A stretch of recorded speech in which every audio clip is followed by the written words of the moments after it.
All right, let's discuss relationships. First and foremost, I want to give all praise, glory, and honor that's due to Yahweh Ba'Shem Yahweh Shai Ba'Shem Racha HaKodash.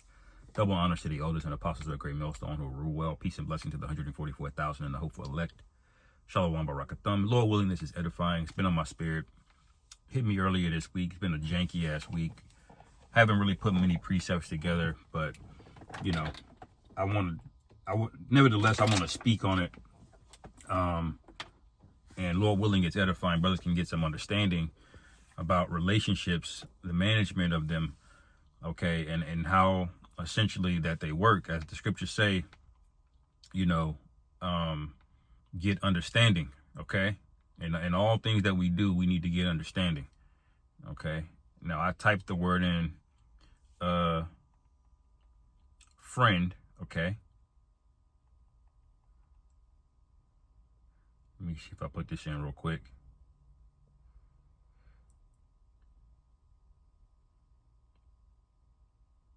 Proverbs 4 and 5, just to back up what I said, it says, get wisdom, get understanding, forget it not, neither decline from the words of my mouth.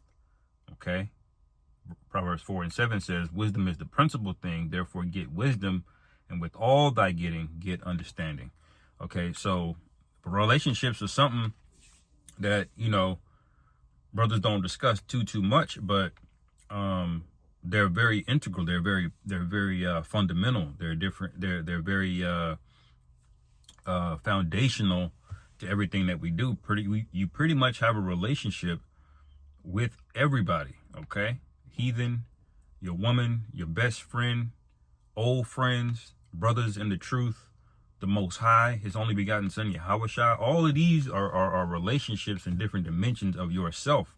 And so I just kind of wanted to go into and breaking these things down a little bit further. And I'm kind of rolling through the spirit. I just typed the word friend in.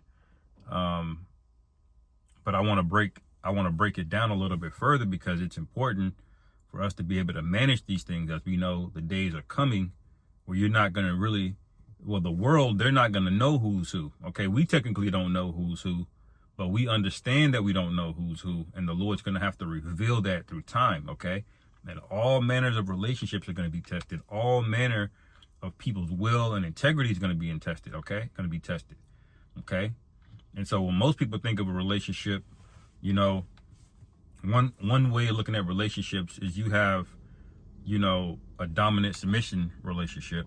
Okay, you can say it's alpha beta, so to speak. That goes into order and hierarchy. Okay, and that's really on the more masculine side of things. Okay, so when the Lord, He deals with men, he set the order up through men. He didn't include women because that form of relationship is only in the realm of men, just like romantic relationships are only in the realm of men and women.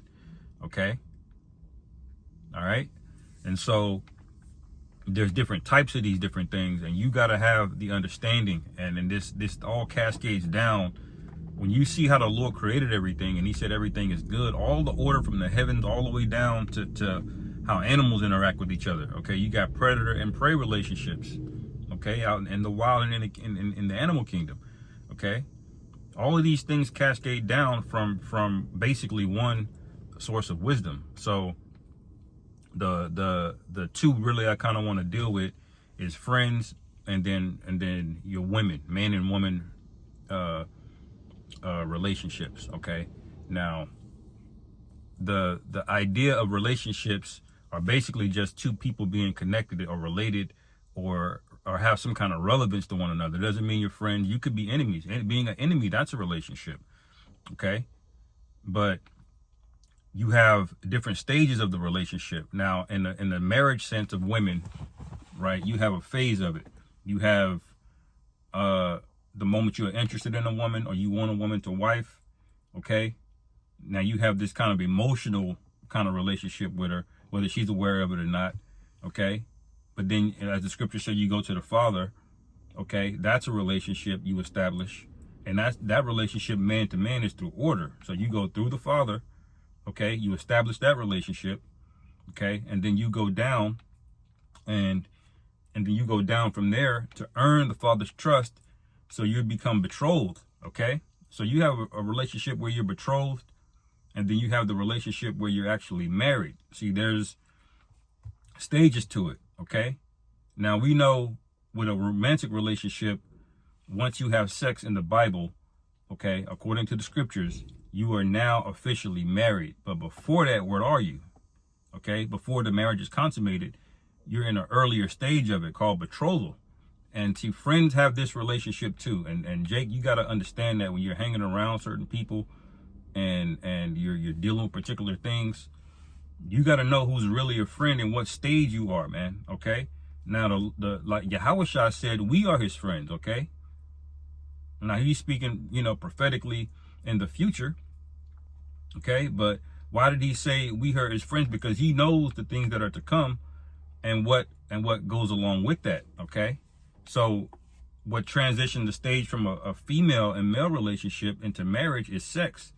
Now, when you go to the men who are friends, how is that consummated? Okay, I want to get this real quick.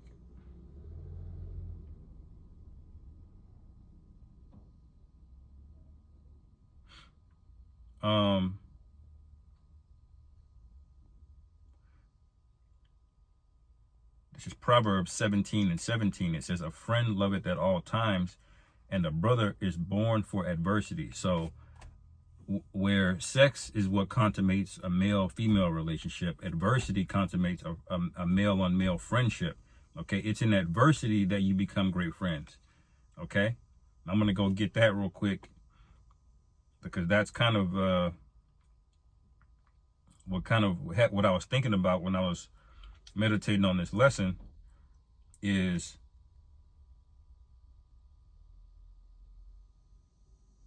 where's that in Sirach?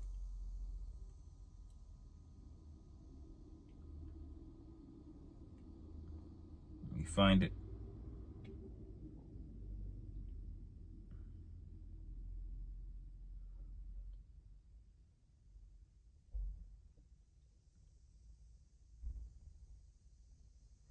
Right. Sirach chapter 12, verse 8, it says, "A friend cannot be known in prosperity, and an enemy cannot be hidden in adversity." Okay. So you might have a person that you're friends with, but you are just betrothed. You're in a betrothal state. You're not technically friends yet until you've seen that man in adversity. How a man treats you when you're down, that's what dictates whether or not that friendship is consummated. Now, you may be acquaintances, you may be, hanging out, but until you have gone through adversity, okay, you're not going to know for sure. Okay. And this is why when Yahushua is speaking about those friends, those are really the men that overcame.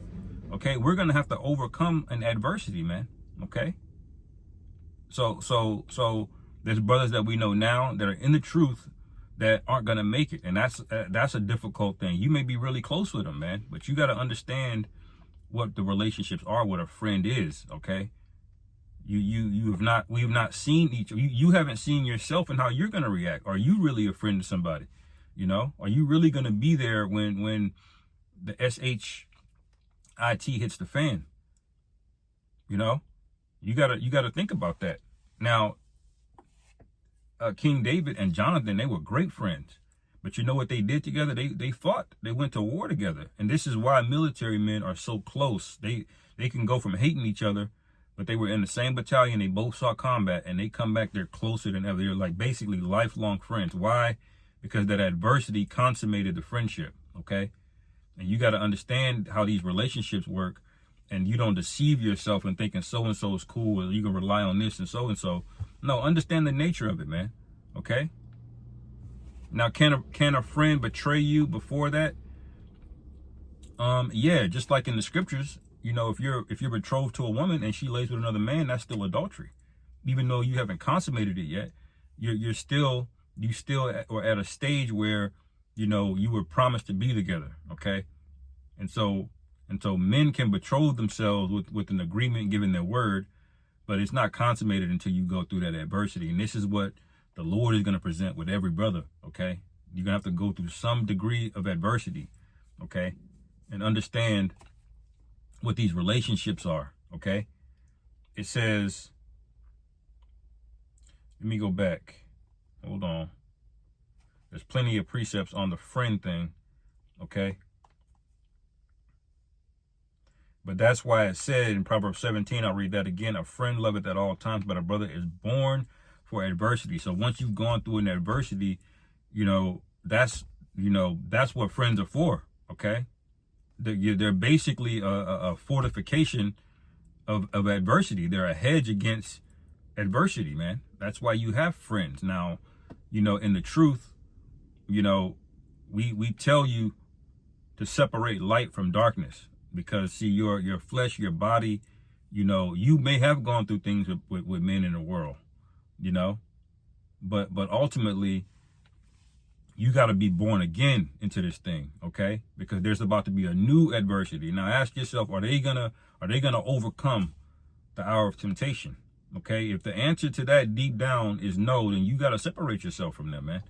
Okay, because we're on a different level now. This is the test to enter into godhood. Okay, and the Lord is not dealing with men that are susceptible, or that susceptible to the flesh. Okay, let me go down.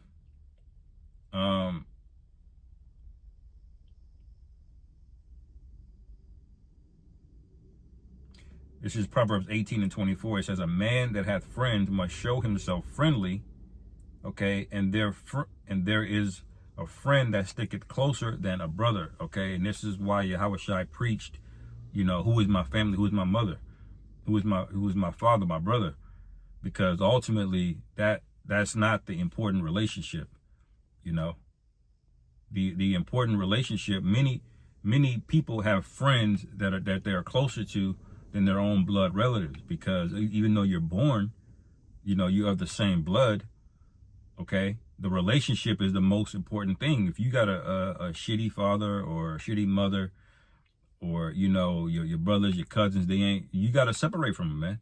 Okay, these are all part of the different types of relationships that you have. You know what I'm saying? And there's different levels to it. Now there's different dimensions to it, I should say. Now on one dimension, Yahushua, I'm gonna go to that real quick.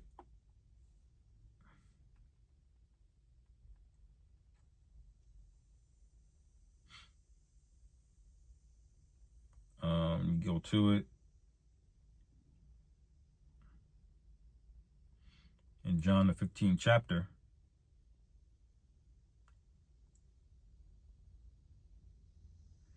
All right, I'm gonna start at verse 12, but what I wanted to say is there's different dimensions to it. Okay, so you got friendships, and then you have order among them, and that's something brothers got to recognize too, man. Separating yourself when you're around elders, you're friends, but you have to maintain the order. It's two different dimensions. Okay, and order and friendship can coexist, but you have to have a good understanding. This is why men are able to compartmentalize. Okay, because we can understand a friend and we can understand the order. Women don't have really the ability to do that at all. That's why their friendships are very fickle. Most women are not friends more than 6 months. Okay, they can change friend groups, this and that. They'll be smiling in each other's face and then still talking behind each other's back. They'll know they're talking behind each other's back, and they'll still come back and smile in each other's face again. Because their world is chaos. It's a lack of order. They can't compartmentalize things. If one woman could have be paying this woman's rent, okay, but if she says something that offends her emotionally, she throws all of that out the window. She can't compartmentalize, okay? So that's just a little small difference between the men and the women, because we're men here. We want to deal with the men. There's two dimensions of those relationships, okay? Now, in John 15, verse 12, it says, this is my commandment, that ye love one another. Okay, so Yahushua commanded this. What does love mean? Love it goes into an action, a commitment, a loyalty to one another. Okay, that's what a friend is. He's the person that gets up even when you don't want to. Okay, but we have a relationship, just like you have a woman, and you can't divorce that woman unless you have really good reason, right? She may be getting on your nerves or this or that. But you can't just divorce that woman, okay? Because that's your relationship with that woman, okay? Same thing with friends. Friends, they may not feel like getting up at 3 a.m. to come find where you at, And you shouldn't be putting them in positions where they got to come do that either. But because you know it's required for your friend to do that, and it is, okay? That's what brothers are there for. All right? And that's what it means to love, is to do things in spite of you when you don't want to do it. Okay? It's a bond, basically, a commitment. Okay? It says that you love one another as I have loved you, and Yahweh Shai was very dedicated. He came all the way from the heavens, born into the flesh, to suffer all of these things. That's the level of commitment Yahweh Shai had for us, man. He loved us that much. Okay? To put on the chains of darkness and suffer make himself known of who he really is, his identity, and then suffer the one of the worst, humiliations and painful deaths that you can imagine. Okay? He did that for us and publicly declared that throughout all the world. Okay? And that's what he command. He wants us to love one another the same way. And this is really just dealing with men, okay? Women should do it, but we all know that they won't unless they're in order, because women follow the order of a man. Again, in that relationship I spoke about earlier, the kind of alpha, beta, dominant, submissive relationship, that dynamic is dealt with men and women, okay, as well, okay? And Salaki, I'm kind of rambling here. But verse 13, it says, greater love have no man than this, that a man lay down his life for his friends. Okay. So that's loyalty then, and that's commitment. Okay. If you're willing to forfeit your life for another man, that man is your friend. Okay. Because there's no greater adversity than death. Okay. So again, friendships is consummated in adversity between men. Okay. And you really don't know if a person's your friend until you see those things, bear themselves out. Okay? And so, verse 14, it says, and this is Yahweh Shai speaking. As a matter of fact, where is why can't I turn it?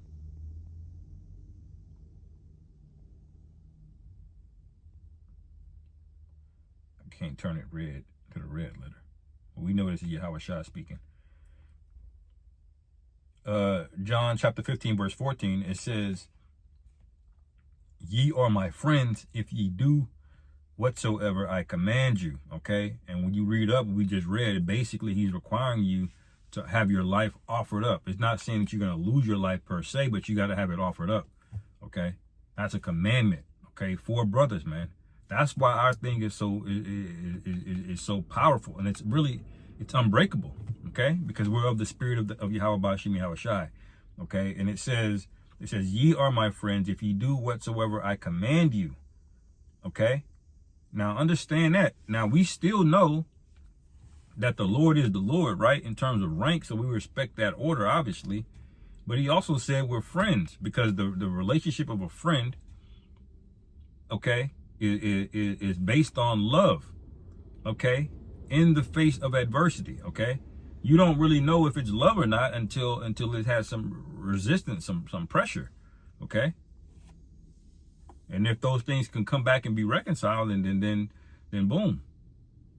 All right. It says, verse 15, henceforth I call you not servants, for the servant knoweth not what his Lord doeth, but I have called you friends. For all things I have heard of my Father, I have made known unto you. Okay. So one of the things that delineates, the dominant, submissive, alpha, beta, leader, follower relationship, okay, is you have insight, you have vision that other people don't. Okay, you compartmentalize, you don't have those things. Well, Yahweh Shai is saying he's declared all those things among us, man. Okay, so although he is the King of Kings and Lord of Lords and rank, he's declared all of those things to us, okay? Because we're going to be the new judges and priests and kings on the earth, okay? And that allows us all to be friends, These are how the relationships break down, and you got to know you got to understand to be able to parse these things through, in relationships out in the world and relationships in the truth, man. Relationships, they require maintenance, they require effort, they require energy, okay? It requires integrity. Okay, and that's a big thing is integrity. Okay, let me read verse 15 again. Henceforth I call you not servants, for the servant knoweth not what his Lord doeth, but I have called you friends. For all things I have heard of my Father, I have made known unto you. Okay, you have not chosen me, but I have chosen you and ordained you. Okay, that ye should go and bring forth fruit, and that your fruit should remain, and that whatsoever ye shall ask of the Father in my name, he may give it to you. Okay, so the Lord basically delegated that power down. Okay, so you got to understand the Lord chose us from the beginning. That's why we're able to be on the level of friend, because he basically ordained it, you know. So these are things you got to chew on and meditate on, man, you know, and understand that there's different levels to things, man. Even with a man and a woman, you have different levels. You have the wife and then you have the concubine. They're both romantic relationships, but they're not the same. They both are consummated the same way. Okay, but it's a lesser level. Okay, and you got to look at that way between your family, your blood family, and your true friends, according to what we're talking about here. Okay, because is it right to do right by your family? Yes, but your family will be at the concubine level. Okay, and the brothers are on the wife level, so to speak. You see the counterparts that I'm trying to explain. Lord willing is coming through and making sense, you know. But you gotta have a clear, defining understanding, man, because some of us, you know, we're close to our blood family, our relatives. You know, me in particular, I'm not, you know, we cool, but we just not, we just never really been that close, you know. You know, topic for another day. But some brothers are, okay, and that blood relationship, you grew up with them, they raised you, they did this and looked out for you, this and that. You have to be born again. That's why the scriptures say that, okay, because your family takes a back seat. Now, can the Lord save your family? Yeah, but they're gonna be saved through you. You are gonna be, you're fighting to be a friend of Yahushua, okay? So they're gonna be delivered through you, all right? And so if you don't understand these things, if you don't have a firm footing, you're not rooted in what's going on and how these relationships work, you know, that could be leaven. That could be a stumbling block, okay? You don't know what the Lord may set it up where that person you thought was your best friend set them up to betray you. Are you going to fall out? Are you going to get nervous and you know, panic? Because panic is going to be your worst enemy. That's going to be a plague out here when the Lord shuts the power off. Okay, you got to understand all of these relationships, man. Your coworker at work, we might be cool. They might help. He might have given you a promotion, help you get a raise. But you gotta compartmentalize these things, man. You can be cool. You can go to a work mixer and have fun, schmooze with them, whatever, you know. But the understanding the relationships has to be. You have to have a fundamental understanding of that. Okay. I'm gonna read a couple more precepts I found here, and then I'll close it out. I don't want to beat the point dead, but you know, brothers should understand kind of where I'm coming from here, and how relationships are to be looked at and managed. Okay. Let me see here. And see, this is why righteous men can take rebuke. Okay, because our relationship, it ain't based off of our emotions. Okay, it's based off of a man's integrity. Well, he showed up for me this way. Okay, that's what I need to know that we're brothers, you know. But let me go back. Salakia.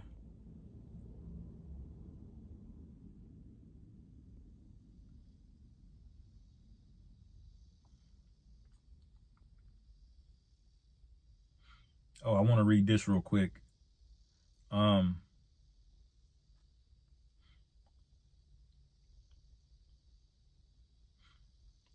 In Sirach 6:5, or Ecclesiasticus 6:5, it says, "Sweet language will multiply friends, and fair speaking tongue will increase kind greetings. Now, the reason I wanted to bring that out real quick is because those types of friends, those are not consummated relationships. When you start speaking fairly and saying things that everybody wants to hear, people are going to love you.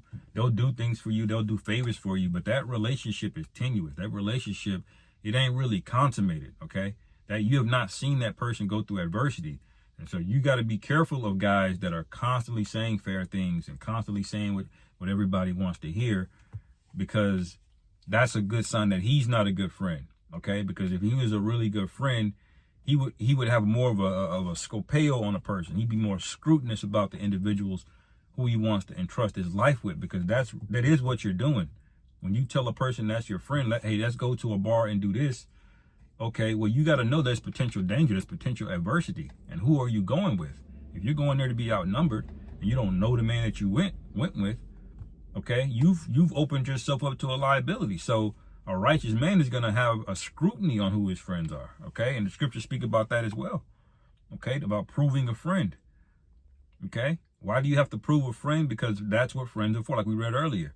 They're born for adversity, okay? Now, are these people born for adversity? All right? That's what you got to ask yourself, okay? Yep, Ecclesiasticus 6 and 7. I'll go through that actually. It says, if thou wouldest get a friend, prove him first, and be not hasty to credit him. All right. It also says, if thou wouldest get a friend, Salakia, it says, next verse 8, for some man is a friend for his own occasion and will not abide in the day of trouble. Okay. You got left at the altar, so to speak, because that's really what it is. When you're friends and you haven't seen adversity with this person, okay, you're basically not married yet. You're betrothed, and that's just like being left at the altar. You know, like Laban did Jacob. He wanted to marry Rachel. Okay, he betrothed him and said, "Work with me 7 years," and then at the last minute, he slid out of it. Now you got to marry Leah instead. You see, that's what he did. He didn't abide when it came to the wedding day. He did not abide. Okay, he switched up on him. Okay. But once he went into Rachel, that was it. They were married. Okay. Now it says, verse 9, and there is a friend who, being turned to enmity and strife, will discover thy reproach. Again, some friend is a companion at the table and will not continue in the day of thy affliction. Okay. So that's what we're getting ready to find out. When the day of wrath, the day of evil, the day of darkness, the day of vengeance, okay, when that day comes, all of these frivolous relationships, we're all going to find out the true nature of them, okay? And this is why Yahushua had us, building the temple first, okay? Because this brotherhood, this relationship that we have collectively with Yahushua and with one another, this is going to be a hedge against the evil of this world, okay? That's the hedge. And it ain't about physically being with brothers. It's about being in solidarity through the spirit. Okay. That's what it's about. Okay. It says, verse 14, a faithful friend is a strong defense, and he that found such an one hath found a treasure. Okay. You basically got another life ready to go for you, man. Okay. And did not Yahushua do that for us, man? The King of Kings, the Lord of Lords, the first spirit created. He did that for us, man. Think about that. Okay. And so what really do we have to fear? Even if you're by yourself, you might be doing the work in a remote area. Okay. You might be by yourself, not knowing many people. You got to know we have the ultimate friend, man. Okay. You don't really need any other friends outside of that, and that's why I want to kind of break down relationships. Don't be jaded by them. If you can't get women, or you don't know a lot of people, or you're not around brothers, or you're going through things with your personal blood family, don't be discouraged by those things, man. Understand the relationships and the order and how these things, are going to bear themselves out. And ultimately, it's already written. Okay. We're going to have so many children and kids and wives and friends and brothers, man. It's going to be overwhelming. Okay. Now, I can keep going on. Let me see. More further on the point, Ecclesiasticus 12:9, and the prosperity of a man enemies will be grieved, but in his adversity, even a friend will depart. Okay. So that was going into what it was earlier. Okay. A friend cannot be known in prosperity, and an enemy cannot be hidden in adversity. Okay. And then it goes into never trust thine enemy. You know that. We know that by heart. You know. But put all of these things in perspective. Okay, when you're dealing with people at work, co-workers, strangers passing by, your woman, your ex-demon, your baby mama, you know, your mother, your father, your brothers, you know, the real brothers in the brotherhood. Put all of these things in perspective, man, because when it boils down to it, we all got to work out our own salvation, okay? And if we don't have a good understanding of how relationships work, we're too reliant on others to do things. You know, you're not building yourself up. You know, you're doing yourself a disservice. Okay. Every man got to put his best foot forward, because everybody benefits from every individual putting their best foot forward. Okay. So I'll end it there. Lord willing, this is edifying. Call halal Yahweh Ba'Hashem Yahweh Shai Ba'Hashem Rachak Kodash Shalom. Kwam Yasharov.